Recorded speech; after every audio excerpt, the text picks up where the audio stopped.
प्यार का पुनर्जन्म। प्रशांत वो जाने माने लॉयर हैं जिन्होंने कई महत्वपूर्ण मामलों में सफलता प्राप्त की है।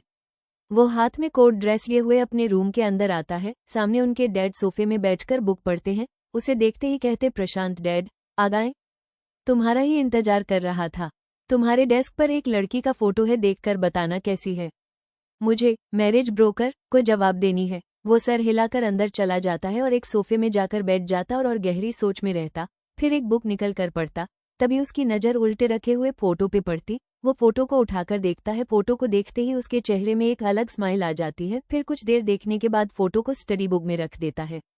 दूसरे दिन वो हाथ में कोट ड्रेस लिए निकलता है। तभी उसके डैड पूछते, प्रशांत डैड, तुमने बताया नहीं लड़की कैसी लगी? मैरिज ब्रोकर को तुम्हारा भी फोटो और बायोडेटा देना है। प्रशांत, अच्छी लगी डैड। फिर वो कहकर ऑफिस के लिए निकल जाता है। इधर मैरिज ब्रोकर लड़की के पिता को फोटो और बायोडेटा देकर, मैरिज ब्रोकर, लड़का को लड़की पसंद है, अगर आपकी बेटी को पसंद हो तो रिप्लाई दीजिएगा। लड़का लॉयर है। लड़की के पिता इशारे में सर हिलाकर ठीक है कहते। फिर वो ब्रोकर उनके घर से निकल जाता है। फिर लड़की के पिता लड़की के कमरे में जाकर फोटो और बायोडेटा लड़की को देते हुए कहते, लड़की के पिता, आराध्या, तुम्हारे लिए ये लड़का पसंद किए है, मैं आज ही लड़के के पिता को खबर दे देता हूँ। फिर वो अपने कमरे से निकल जाते हैं। आराध्या लड़की फोटो और बायोडेटा को देखे बगैर एक ड्रॉवर में रख देती है। थोड़ी ही देर में लड़की के पिता मैरिज ब्रोकर से फोन में बात करते हैं। फिर मैरिज ब्रोकर लड़का के पिता यानी प्रशांत के डैड को कॉल करते हैं। प्रशांत के पिता फोन रिसीव करते हैं तो मैरिज ब्रोकर कहता, मैरिज ब्रोकर भाई साहब, लड़की के पिता का कहना है कि लड़की को लड़का पसंद है, इसलिए जब लड़का लड़की को देखने आए तो उसी दौरान रिंग सेरेमनी हो जाए, सिर्फ घर के ही कुछ लोग रहेंगे। प्रशांत के डैड फोन में हाँ कहकर रख देते हैं और प्रशांत के कमरे में आकर कहते, प्रशांत के डैड प्रशांत से, लड़की को तुम पसंद हो, वो लोग जल्द शादी करना चाहते हैं, इसलिए परसों जब तुम देखने जाओगे उसी दिन वो लोग रिंग सेरेमनी करना चाहते हैं, एक रिंग खरीद लेना। फिर वो कहकर चले जाते हैं। प्रशांत अपने बिस्तर में लेटकर उस लड़की का सपना देखता है कि वो उसे रिंग पहना रहा है, फिर वो लड़की भी उसे रिंग पहना रही है और दोनों एक दूसरे को देखकर मुस्कुरा रहे हैं। फिर वो खुद में मुस्कुराते हुए सो जाता है। दूसरे दिन प्रशांत जब कोर्ट से गाड़ी में बैठकर घर आ रहा था तो ज्वेलरी शॉप देखकर गाड़ी पार्किंग करता है और ज्वेलरी शॉप में जाता है और उसके लिए एक डायमंड रिंग लेता है। इधर लड़की एक चेयर में बैठकर कुछ सोचती है, फिर ड्रॉवर से फोटो निकालकर देखती है और देखते ही फिर बायोडेटा निकलती है और उसे बायोडेटा पे दिए हुए नंबर पर कॉल करती है। प्रशांत फिंगर रिंग लेकर बाहर अपनी गाड़ी में बैठने जाता ही है कि कॉल रिंग की आवाज से गेट नहीं खोलना और फोन रिसीव करता है। आराध्या, क्या मेरी बात मिस्टर प्रशांत से हो रही है? प्रशांत, जी हाँ, बोलिए आप कौन? आराध्या, मैं आराध्या बोल रही हूँ, आपके साथ हमारा शादी का रिश्ता तय हुआ है, मैं अभी इसी वक्त आपसे मिलना चाहती हूँ। प्रशांत, मैं पार्क स्ट्रीट में हूँ, आप आ जाए यही। फिर आराध्या फोन रखकर उससे मिलने आती है। प्रशांत एक कॉफी शॉप में आराध्या का इंतजार करता है और उसके ही बारे में सोचता है। थोड़ी ही देर में आराध्या ऑटो से पहुंचती है और प्रशांत से मिलती है। प्रशांत उसे देखते ही रहता है। तभी आराध्या कहती, आराध्या, मुझे आपसे एक जरूरी बात करनी है, यही कि आप इस शादी से इनकार कर दीजिए। मैं किसी और से प्यार करती हूँ, वो लड़का मेरे लिए बाहर कंट्री गया है काम करने, मेरे माँ बाप को वो पसंद नहीं है, पर मैं शादी उसी से ही करूंगी। वो रोकर उसका पैर पकड़ लेती है। प्रशांत की आंखों में आंसू आ जाते हैं, पर अपने आंसू को छुपाकर उसे अपने पैरों से उठता है और कहता, प्रशांत, मैं इनकार कर दूंगा। ये कहकर प्रशांत अपनी गाड़ी में जाकर बैठ जाता है और अपनी आंखों को थोड़ा नम कर लेता है। फिर आराध्या भी वहां से चली जाती है। प्रशांत घर पहुंचकर अपने डैड के पास जाता और उनसे कहता, प्रशांत डैड, मैं अभी शादी नहीं कर सकता, मेरे पेंडिंग केसेस बहुत है, सॉल्व करने के बाद ही शादी करूंगा, आप इस रिश्ते से इनकार कर दीजिए। प्रशांत डैड, ठीक है। फिर वो मैरिज ब्रोकर को कॉल करके शादी के लिए इनकार कर देते हैं। फिर मैरिज ब्रोकर भी लड़की के पिता को कॉल करके माना कर देते।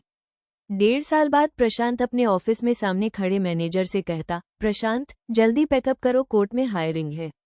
मैनेजर, सर, एक क्लाइंट है जो बाहर में वेट कर रहे हैं। प्रशांत, उन्हें कहे कल आने। मैनेजर, वो लड़की कल भी आई थी अपने ससुर के साथ और साथ में छोटा बच्चा भी है, आप मैटर तो सुन लीजिए। प्रशांत इशारे में उन्हें अंदर आने को कहता। फिर मैनेजर गेट खोलकर इशारे में अंदर आने को कहता। जैसे वो लोग अंदर आते हैं तभी प्रशांत उसे इशारे में बैठने को कहता है। तभी वो आराध्या को देखता, वो खुद खड़ा हो जाता है, फिर धीरे से बैठ जाता है। तभी मैनेजर इशारे में कहता, अपना मैटर बोलने। वो आदमी आराध्या को हाथ देखा कर कहता, यह मेरी बहू है। मेरा बेटा 3 महीना पहले ऑफिस से बाइक पर घर आ रहा था कि एक ट्रक से धक्का लगने की वजह से उसकी मौत हो गई। हमने बीमा क्लेम किए हैं लेकिन अभी तक कुछ हुआ नहीं, इसलिए आपके पास आए हैं। कहीं हमारे बेटे का बीमा कैंसिल तो नहीं हो गया। प्रशांत, आप कल सारे पेपर्स लेकर आए, मैं देखता हूँ।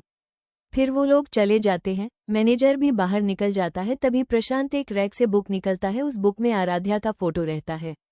फिर वो फोटो देखता तभी मैनेजर नीचे से कॉल करता है। प्रशांत कॉल देखकर वो बुक बंद करके निकल जाता है। दूसरे दिन आराध्या के ससुर पेपर्स लेकर आते हैं।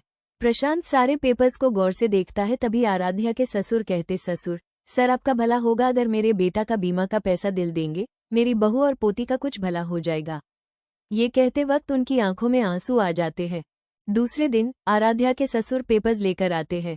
प्रशांत सारे पेपर्स को गौर से देखता है। तभी आराध्या के ससुर कहते, ससुर सर आपका भला होगा अगर मेरे बेटा का बीमा का पैसा दिल देंगे, मेरी बहू और पोती का कुछ भला हो जाएगा। ये कहते वक्त उनकी आंखों में आंसू आ जाते हैं। तभी प्रशांत कहता, अगर आप बुरा नहीं माने तो मैं एक बात कह सकता हूँ। ससुर इशारे में, हाँ। प्रशांत, मैं आपकी बहू से शादी करना चाहता हूँ, मैं उन्हें पहले से जानता हूँ। आराध्या के ससुर यह सुनते हुए खुश हो जाते हैं और कहते, ससुर ये तो बहुत अच्छी बात है, अब मुझे फिक्र नहीं है उसका किया होगा। उसके माँ बाप ने तो उसे घर से निकाल दिया है, अपने माँ बाप के खिलाफ शादी जो की थी। प्रशांत, ठीक है मैं कल डैड को आपके घर भेजता हूँ। आराध्या के ससुर खुशी खुशी निकल जाते। इधर प्रशांत भी घर जाकर अपने डैड को सब बताता है। दूसरे दिन उसके डैड आराध्या के ससुर के पास जाते हैं और शादी की बात करते हैं, लेकिन एक और बात कहते। दूसरे दिन आराध्या के ससुर पेपर्स लेकर आते हैं।